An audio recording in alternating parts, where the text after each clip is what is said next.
Dongeng Gajah yang Baik Hati. Suatu hari ada seekor gajah.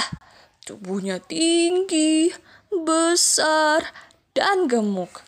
Belalainya yang sangat panjang dan kuat, sepasang gading yang besar dan kokoh, juga melengkapi dirinya. Terlebih lagi, gajah itu sangat baik hati. Ia selalu memberikan makanan kepada binatang-binatang yang kelaparan. Dan ia pun selalu memberikan pertolongan kepada mereka yang kesusahan. Baik binatang yang besar maupun binatang yang kecil seperti tikus dan semut, dia selalu membantu semuanya. Pada suatu hari, gajah mengadakan perjalanan yang sangat jauh. Ia berkeliling hutan dan bertemu dengan harimau yang sedang kesakitan. Karena harimau tersebut terkena pohon yang jatuh. Gajah, tolong aku, kata harimau menahan rasa sakit. Mendengar teriakan harimau, gajah itu pun langsung mengangkat pohon yang menghimpit tubuh harimau dengan belalainya. Terima kasih kawan, ucap harimau. Seandainya kamu tidak segera datang menolongku, mungkin aku sudah mati karena tertindih pohon yang sangat besar. Sekali lagi, terima kasih gajah. Kamu harus bersyukur karena masih bisa selamat dan hanya mengalami luka ringan, kata gajah. Ya, kamu benar gajah.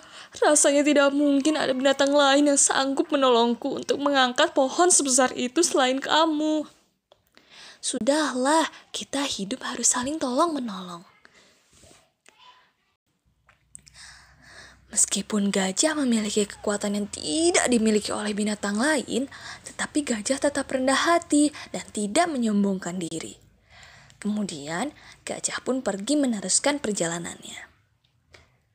Tidak jauh dari tempat harimau, gajah bertemu seekor kancil yang sedang asyik menikmati mentimun di kebun Pak Tani. Perutku sekarang sudah kenyang.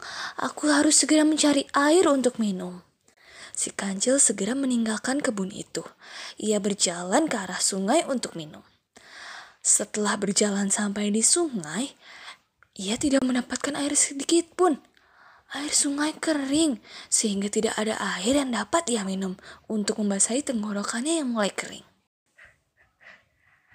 Kancil pun berkeliling hutan untuk mencari minum.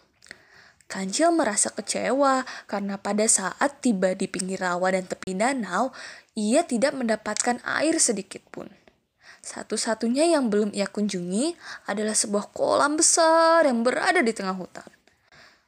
Sekarang aku harus segera pergi ke kolam yang besar itu. Mungkin di sana masih banyak air yang bisa kuminum. Dan mungkin di sana aku mendapatkan air minum yang lebih segar, katanya dalam hati. Setelah beberapa saat si kancil berjalan melewati pohon-pohon jati, sampailah ia di kolam itu.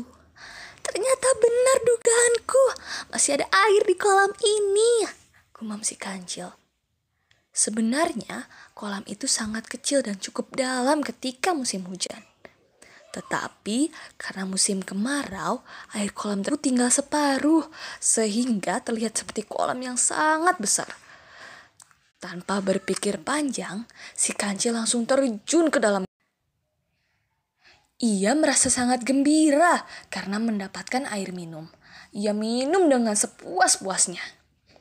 Tenggorokannya pun sekarang sudah basah dan tenaganya pun sudah pulih kembali. Badannya kini menjadi segar. Tetapi kancil tidak memikirkan resikonya.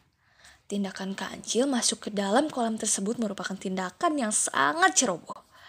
Ia tidak berpikir bagaimana caranya ia akan naik ke atas bila sudah berada di dalam kolam tersebut. Beberapa kali kancil mencoba untuk memanjat, tetapi ia tidak bisa sampai ke atas. Tolong! Si kancil tidak bisa berbuat apa-apa. Ia hanya berteriak meminta tolong. Teriakan si kancil ternyata terdengar oleh sang gajah yang kebetulan sedang berjalan melewati tempat itu. "Hai, siapa yang ada di kolam itu?" "Aku, tolong aku," jawab si kancil. "Siapa kau?" tanya gajah.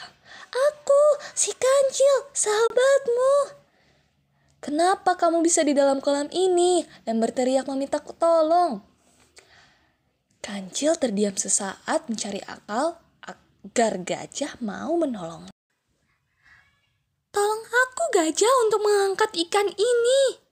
"Yang benar kau mendapat ikan." "Benar, benar. Aku mendapatkan ikan yang sangat besar. Tapi bagaimana caranya aku turun ke bawah?" "Sebaiknya kamu langsung turun saja ke bawah, sebab jika tidak cepat-cepat ikan ini bisa lepas." Gajah berpikir sejenak. Bisa saja ia turun ke bawah dengan mudah. Tetapi bagaimana jika naiknya nanti? "Cil, mana ikan yang kau dapatkan?" "Ada di sepasang kakiku," kata kancil. "Kalau aku menolongmu, lalu bagaimana caranya aku naik dari kolam ini?" Kini kancil pun terdiam. Ia tidak menyangka gajah akan berpikir jauh seperti itu. Tidak seperti dirinya, karena kehausan langsung terjun ke dalam kolam tanpa berpikir akibatnya. "Kau mau memanfaatkanku ya, Cil? Kau akan menipuku untuk kepentingan dan keselamatanmu sendiri?" tanya gajah. Kancil hanya terdiam. "Sekali-kali kamu harus diberi pelajaran," kata gajah sambil meninggalkan tempat itu. "Waduh, Pak Gajah, aku mohon, tolong aku, tolong." Gajah tidak mendengarkan teriakan kancil. Kancil pun mulai putus asa. Semakin lama berada di tempat itu, kancil pun mulai merasa kedinginan. "Tolong, tolong, tolong."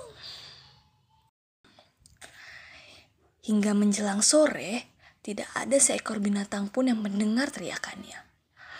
Aduh, aduh gawat. Aku sepertinya akan benar-benar mati kaku di tempat ini." Kancil mulai membayangkan akhir hidupnya di tempat. Lalu, kancil pun berteriak dengan keras.